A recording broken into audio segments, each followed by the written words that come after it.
Subscribe to our channel and press the bell icon to never miss an update. Definitely, last 2 years trend, your CAT percentile might come one day before that. So you have to make sure that that does not, hell kind of get to you, to even if whatever it is, good or bad, because even people with extremely high CAT percentiles might not be able to get into the colleges that they want to get into. And even if you have a low CAT percentile like I did, I was able to do well in that.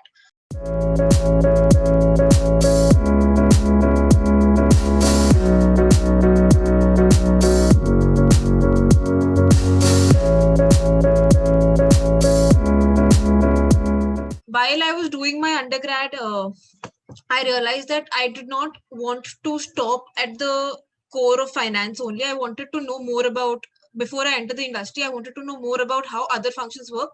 And probably whatever job I would want to do in the future would not be restricted to a core finance kind of job. I would want to have a broader kind of view of things. And HR was something that I was specifically interested in. So that's when I decided, okay, I think I should go for my MBA right after this. CAT went pretty bad because I had, like I said, I was in the third year. So I had my final exams in the same week. So I had an exam on Saturday, then I had CAT on Sunday, and then I had a college exam on Monday. I had prepared for CAT for a while, but I could not do the last minute, that kind of, you were supposed to be in the zone, right? Where you've practiced a lot in the last 1 week and you're in the zone. I wasn't there. So my CAT did not go as well as my mocks were going. So I scored around a 95 percentile in CAT. I had a month after CAT to prepare for that, and I knew that CAT did not go as well as I hoped it would. I did put in a lot of effort for that, and that my percentile was touchwood much better. So that my overalls were around 99.844, and I had a 99.9 ish in verbal. I think one thing that I find fundamentally different between the two exams is that ZAT is more English heavy. Like you have a section on English and then you have another section on decision making, which a lot of it has to do with the way you interpret the question. So your language skills come into handy there, and math is then another section. For CAT, I think it's the opposite. There is a quantitative section, and the LRDI is also very quant heavy.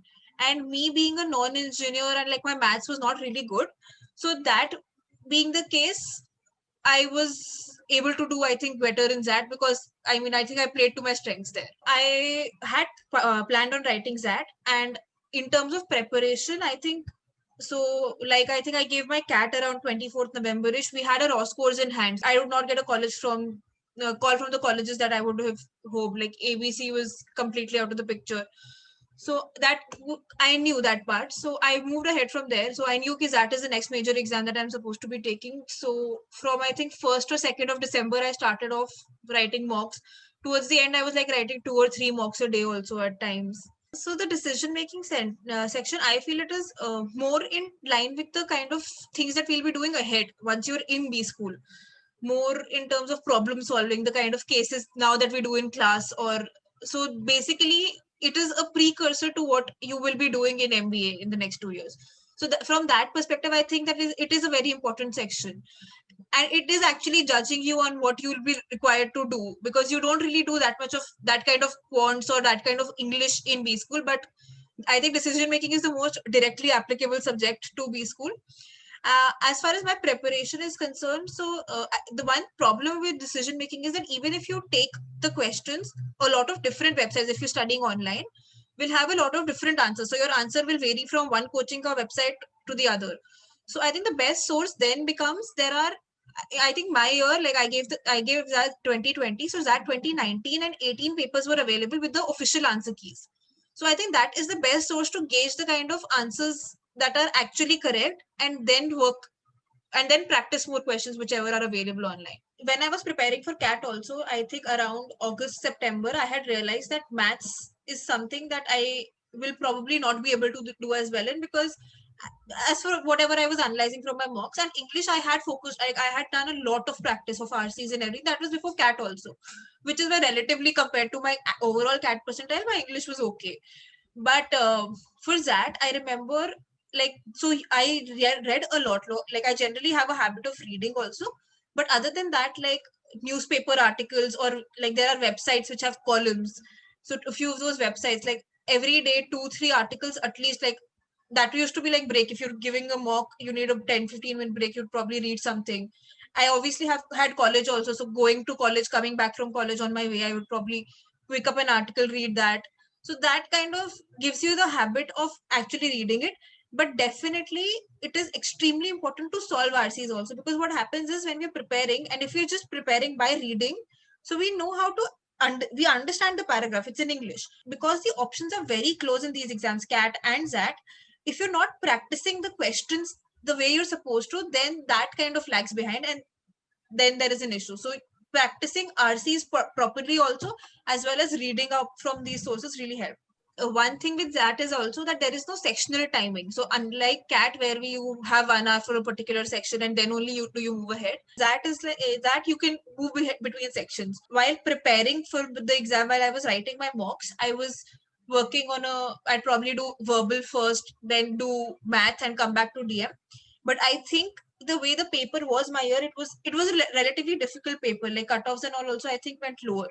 So the paper was a little tricky. Like the English section, I did end up scoring well, but the section was much tougher than what was that then I had practiced in mocks and everything. In the exam, I think I wasn't able to follow the structure that I followed through my mocks in terms of what section follows where.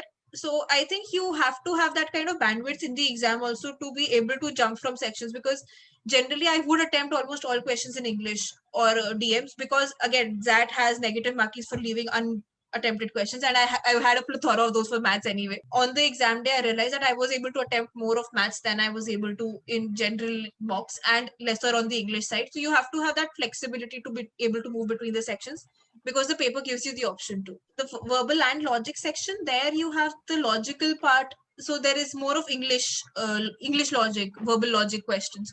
So I think that I had practiced. I had most practice through my mocks only. There wasn't any particular material that I was following. And since it was more on verbal logic, like LRDI section was not there. A proper LRDI section like we have in CAT, that wasn't there in that. I think the one thing that is extremely important is like, I think my dad used to say this to me even when I was younger. Like my dad used to teach me maths when I was in school. So he used to say this, that if there is a question that if in the case that the same question that you've practiced is coming in the exam, in that case, are you prepared enough to be able to do that question correctly?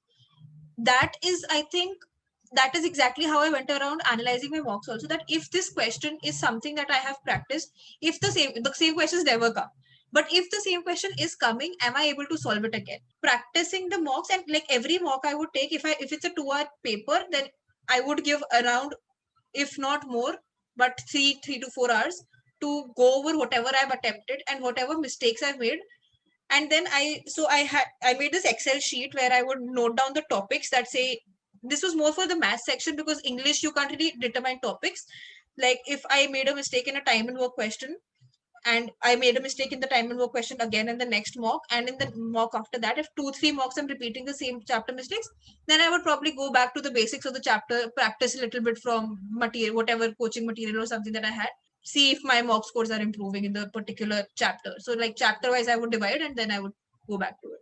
As far as last year papers, should definitely be done, but then it does not give you the kind of simulation. Like solving a last year paper, you will not, like even if you time yourself and everything, you don't get that kind of a simulation of the exam that will be on the actual day, which I feel is very important, which is where the mock tests come into the picture. So the last year papers are more to get an idea of how the paper would be, and the mock test, whichever coaching you take, are more from the standpoint of giving you a simulation of how the actual exam will be. Like there is a clock in the side, and then there are those purple and green boxes that are being marked if you're marking for review and everything. The more you're familiar with that kind of system, the more you are at ease during the exam. With Excel and that's always anyway a changing section. Like we being in the college, we don't know what were the exact criteria that we were selected on, and how much of a role does your percentile play. But definitely when you're going in to take the exam, you don't I don't think there is a point thinking about what other criteria might come into picture, because that's something you don't have your control in right now. Right now it's the exam, you do that well.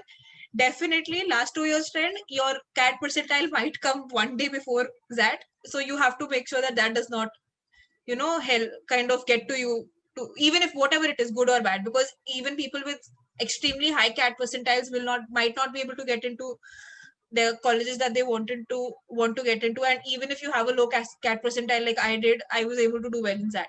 So whatever be the result on that exam, it should not kind of reflect on this, because the timelines would be really close. They generally are. Basis my CAT percentile, I had a call from all the new and the baby IIMs, so I gave my interviews for that also. And then definitely XLRI was my best call. The interviews themselves are more like conversations, but you need to be able to see there is a lot of content that we at say I am 21 now. So in the past 21 years in my life, there are a lot of things I have done. So on that day, you want to put your best foot forward. You don't have to, you definitely should not misrepresent, but you still have to put your best foot forward. So I think it does take some kind of preparation to get to that point. So a little bit of that polishing on that end, but yeah, I think I'd say I did prepare for the interviews a little. I think the most important thing is that whatever, so like most people generally carry a portfolio to the interview room, right?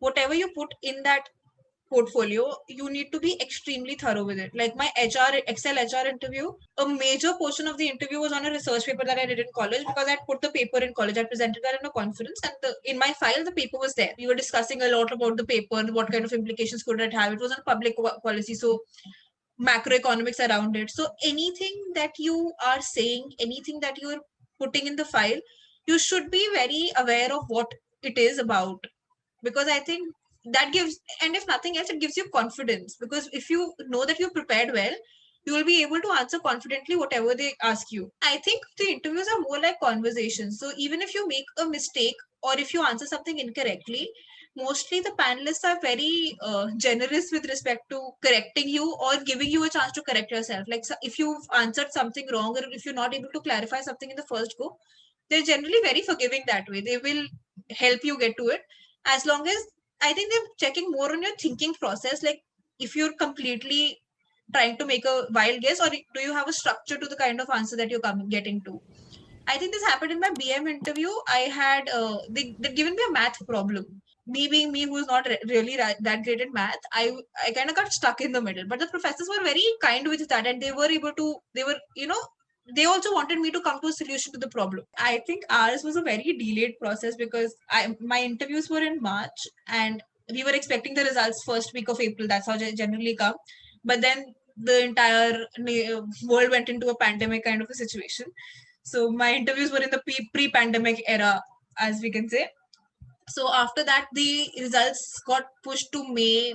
I think XLRI, my result was on the 20th of May, and the results were announced very dramatically at midnight. So I don't really have words to put to the feeling, that because it's a long process. Like I had started preparing for CAT in my second year, and that's when I'd been preparing for the process, and then the process happened, exam happened, then CAT did not go well, and then that happened, and then the interview process happened. I can't really put words to the feeling that it was, but it was a beautiful feeling, I'd say. Hi guys, Inside IIM has come up with an exciting new one-on-one mentorship product where you get to interact with superstar managers from different businesses, different functions. You can ask them everything around your career, your education, your future success. If you are interested, the link is in the description below. Thanks.